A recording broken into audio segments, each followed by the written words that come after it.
Moi j'ai eu la chance d'aller chercher le pain quand j'étais gamin le matin et que avant d'aller à l'école on me demandait d'aller chercher une baguette.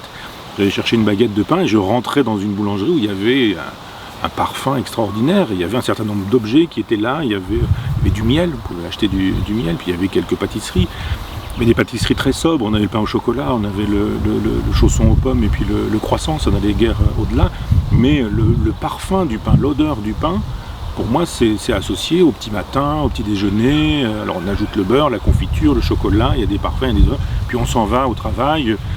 Mon père était déjà parti au travail et moi je partais à l'école. Donc c'était l'époque où on ne faisait pas dans l'artifice, où les choses avaient le goût de ce qu'elles étaient. C'est-à-dire qu'on donne un archétype pour un jugement de goût futur.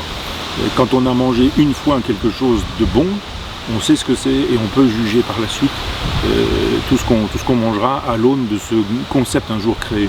C'est la même chose avec le vin. Si un jour on a bu un grand cru classé, on sait ce que c'est que le vin, quoi. Et il y a plein de piquettes qu'on ne peut plus boire.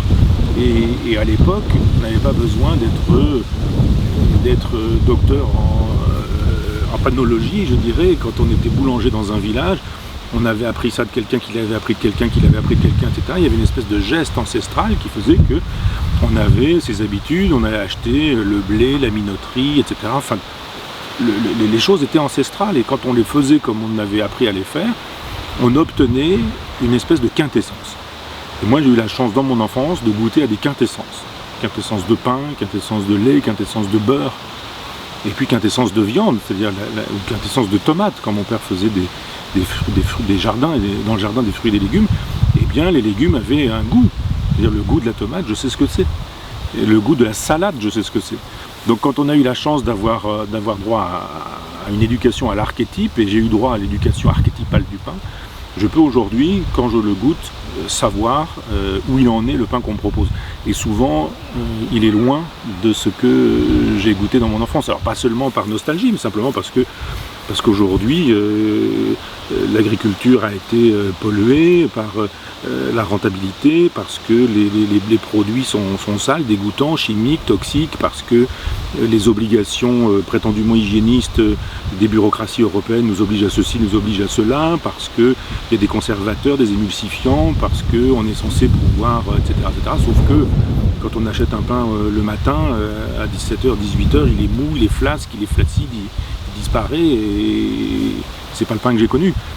Ou alors il devient d'un seul coup sec, raide et cassant, c'est pas pensable non plus. Donc je crois qu'on ne sait plus trop aujourd'hui vraiment faire du bon pain, sauf dans des endroits où, comme à Slow Food, il y a cette philosophie qui dit, ben voilà, maintenant on va cuisiner, fabriquer, produire comme on faisait dans le temps, non pas parce que c'était mieux par goût de la nostalgie, mais simplement parce qu'il n'y avait pas de chimie, il n'y avait pas de produits toxiques, il n'y avait pas de choses cancérigènes, il n'y avait pas il y avait rien de ce qui s'installe entre la vérité, la nature et l'homme. Il n'y avait rien de tout ça. Il y avait une espèce de relation directe entre la nature, le produit, l'homme, et on goûtait des choses qui étaient susceptibles de nous apporter les calories nécessaires, mais qui en même temps étaient inscrites dans des logiques hédonistes. Il y avait de l'hédonisme à trancher, à couper un vrai pain, à le tartiner, à le beurrer, à le manger, à le goûter, à le mâcher, à le mettre en bouche et à devenir soi-même ce qu'on avait mangé. C'est bon de savoir dans sa bouche qu'on retrouve le champ de blé, qu'on retrouve le four à pain, qu'on retrouve ces goûts-là et ces saveurs-là qui nous remontent dans le nez.